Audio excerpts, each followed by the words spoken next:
Uttarandhra teachers MLC ఎన్నికల్లో PRTU అభ్యర్థి గాదె శ్రీనివాసులు నాయుడు విజయం సాధించారు. రెండో ప్రాధాన్యత ఓట్ల లెక్కింపులో గాదె శ్రీనివాసులు గెలుపొందారు. మొత్తం 20,783 ఓట్లలో 1000కి పైగా చల్లని ఓట్లు నమోదయ్యాయి.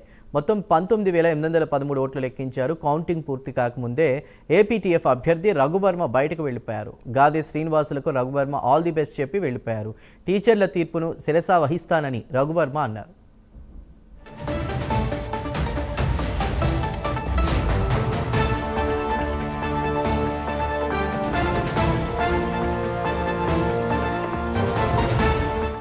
ఉత్తరాంధ్ర టీచర్స్ ఎమ్మెల్సీ ఎన్నికల్లో గాదె గెలుపుకు సంబంధించి కూడా ఎక్కువగా ప్రచారం జరుగుతోంది. దీనిపై మరిన్ని వివరాలు మా ప్రతినిధి చంద్రశేఖర్ అందిస్తారు. చంద్రశేఖర్.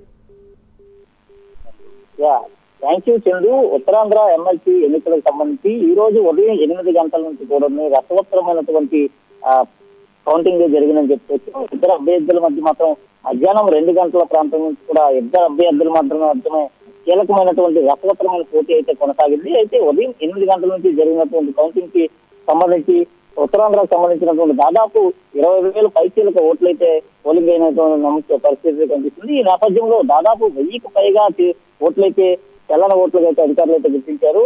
అయితే దాదాపు 123 కేంద్రాలకు సంబంధించినటువంటి పోలింగ్ బూత్లు ఏవైతే ఉన్నాయో ఈ పోలింగ్ బూత్ నుంచి తీసుకొచ్చినటువంటి బ్యాలెట్ బాక్స్ అన్నింటినీ కూడా ఈ రోజు ఉదయం 7 గంటల ప్రాంతంలో కౌంటింగ్ కేంద్రానికి అయితే తీసుకురావడం జరిగింది. అనంతరం 8 గంటల ప్రాంతంలో అభ్యర్థులతో పాటు అధికారుల సమక్షంలో అయితే తెరవడం అయితే జరిగింది.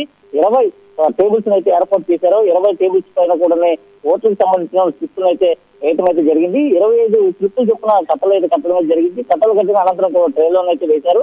అయితే 10 మంది అభ్యర్థులు ఎన్నికల బరిలో పోటీ చేసినప్పటికీ కూడా దాదాపు 8 మంది అభ్యర్థులు అయితే ఎలిమినేషన్ నుంచి వెళ్ళిపోయిన పరిస్థితి కనిపించింది. అయితే సాయంత్రం 6 గంటల ప్రాంతంలో గాదె శ్రీనివాసులు నాయుడు విజయం సాధించినట్టు తెలిసింది. అయితే 10,068 ఓట్లు రావాల్సి ఉన్నప్పటికీ 9,137 ఓట్లు ఉన్నటువంటి ఎవరైతే రఘువరంరాజు ఉన్నాడో రఘువరంరాజు ఎన్నికల కౌంటింగ్ కేంద్రం నుంచి అయితే వెళ్ళిపోయిన పరిస్థితి కనిపిస్తుంది. అయితే వెళ్ళిపోయే సమయంలో కూడా గాదె శ్రీనివాసులు నాయుడికి తన అభినందనలు అయితే తెలియజేసినట్టుగా తెలుస్తుంది. మరికొద్ది సేపట్లో గాదె శ్రీనివాసులకు సంబంధించి అధికారికంగా కూడా ఆయన గెలుపొందే విజయం సంబంధించినటువంటి అధికారికంగా ప్రకటించే పరిస్థితి కనిపిస్తుంది. అయితే 123 కేంద్రాలకు సంబంధించి దాదాపు 6 జిల్లాలు ఏవైతే ఉన్నాయో ఇటు విశాఖపట్నం, శ్రీకాకుళం, విజయనగరంతో పాటు అల్లూరు జిల్లా, అనకాపల్లి జిల్లాతో పాటు పార్వతీపురం, మన్యం జిల్లాకు సంబంధించి కూడా 123 కేంద్రాల నుంచి కూడా ఉపాధ్యాయులంతా కూడా వారి యొక్క ఓటు హక్కును అయితే వినియోగించుకున్న పరిస్థితి కనిపిస్తుంది. 92% జరిగినటువంటి ఓటు హక్కుకి సంబంధించినటువంటి కౌంటింగ్ అయితే ఈ రోజు కొనసాగింది. ఉదయం నుంచి కూడా రసవత్తరంగా జరుగుతున్నటువంటి కౌంటింగ్ ఇప్పుడే ముగిసినట్టుగా తెలుస్తుంది. మరికొద్ది సేపట్లో గెలుపొందినటువంటి అభ్యర్థికి అధికారులు అయితే ప్రకటించే పరిస్థితి కనిపిస్తుంది. అయితే ఇప్పటికీ కూడా ఎన్నికల కౌంటింగ్ కేంద్రంలోనే గెలుపొందినటువంటి అభ్యర్థి గాదె శ్రీనివాసరావు ఉన్న పరిస్థితి కనిపిస్తుంది.